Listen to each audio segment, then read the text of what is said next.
shop, the night is quiet, the only sound is the low electric hum of the old fluorescent lamp hanging above the bench, and that deep, familiar smell of dust, oil, and decades-old wood that never really leaves these days. In front of me lies a relic, a massive early 2000s computer monitor, the kind with a thick glass screen and a plastic case heavier than some modern televisions. To almost anyone else, this thing is electronic waste, something to be tossed into a dumpster without a second thought. But when I look at it, I don't see junk.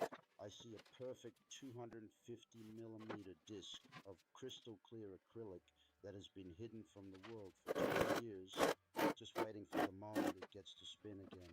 There's something almost sacred, almost meditative about rescuing objects the rest of the world has already written off. This monitor once sat on someone's desk while they sent their first nervous emails, watched grainy YouTube videos at 360p, laughed at stupid memes, maybe even edited their wedding photos.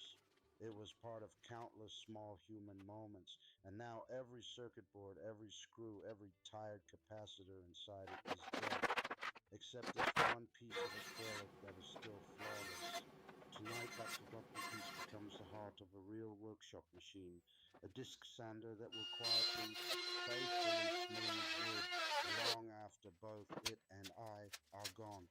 We're not building this because I can't afford a factory-made sander. We're building it because only when you take trash in your hands, cut it, weld it, balance it, and finally hear it roar to life, do you truly understand what a tool actually is. A tool is not a product. A tool is a conversation between you, the material, and time itself. Tonight, the conversation partners are a 750-watt motor that somehow survived three completely burnt-out ventilation systems, random pieces of rusty square tube that have been leaning against a wall for years, and this thick, honest piece of acrylic that outlived its original purpose by 2 decades. Three orphans, one new life. Let's begin. Disassembling an old monitor always feels like performing an autopsy on a small slice of history. You remove screw after screw, the plastic creaks and sighs like it's reluctant to give up its secrets. And finally, you lift away the shroud. And there it is, 8 millimeters of perfectly clear acrylic, untouched by scratches, untouched by sunlight for 20 years. I run my finger across the surface and it's cold, almost icy, but completely, brutally honest. This material never pretended to be anything it wasn't. It just waited. Cutting a perfect 250 millimeter circle without a CNC or a laser is an act of pure trust. Trust in the blade not to wander, trust in your hands not to shake, trust in the acrylic not to crack under pressure. You draw the circle the old school way, find the center with a compass and a steady pulse, and then you guide the blade slowly, breathing with the machine. When the disc finally drops free, it lands on the bench with a soft, satisfying thud, the exact sound something makes when it is born for the second time. Down on the floor waits the motor. It looks tired, covered in dust and old grease, but when I cleaned the bearings last week, it spun as smoothly as the day it left the factory. 750 watts, 2800 RPM, raw, uncomplicated power, enough to turn impatience into dust in seconds. I build the frame from 20 by 20 square tube that has been rusting peacefully behind the garage since who knows when. I cut, I weld, I grind, I paint everything up so the machine almost disappears into shadows as long as the spinning disc remains the star of the show. Every extra ground, every unnecessary bracket I leave out. The secret to any good homemade tool is ruthless minimalism. Include nothing that doesn't have a reason to exist. Less is never lazy when it's honest. The work table is made from another piece of acrylic, thinner this time, almost delicate, but still strong enough to take real punishment. I cut a precise slot so the disc can rise through it like the moon through clouds. Then I add the angle adjustment, a couple of slotted brackets, a wing nut, and suddenly it tilts smoothly from 0 to 50 degrees. Nothing here is over-engineered. Nothing is fragile. It's crude, honest, and accurate to within half a degree, exactly what you need and not a single thing more. Across the entire face of the big disc, I glue industrial-grade hook and loop. When the first sheet of 80 grit abrasive rips onto it, the sound is pure commitment, like tearing open a letter you already know will change everything.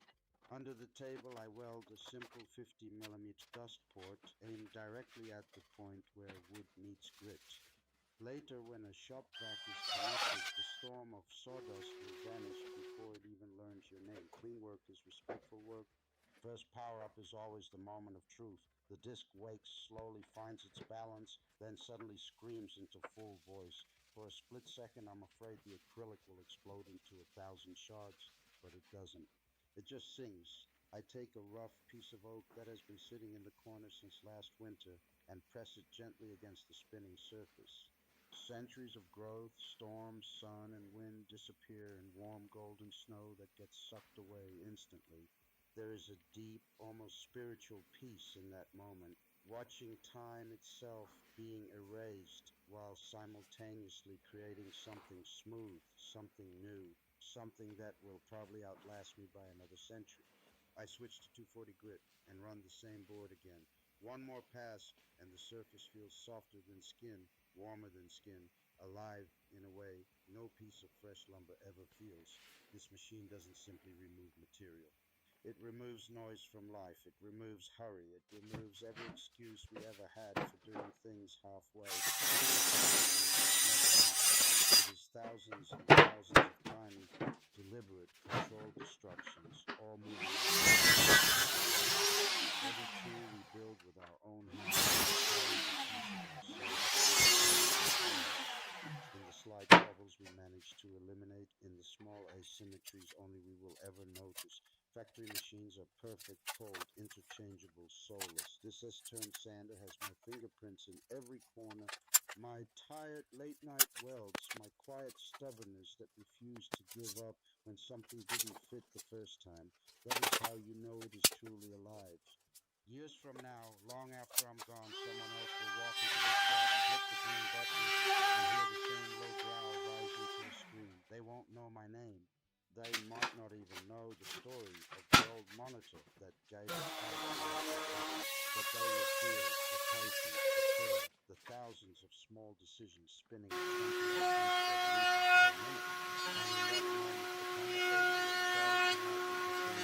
between them, the wood, and time itself. That, my friends, is why we build. Not for likes, not for views, not to prove anything to anyone. We build because turning trash into thunder is still letting us be part of it. Thank you for spending these minutes with me while something useless became something eternal. If this spoke to you even a little, leave a like.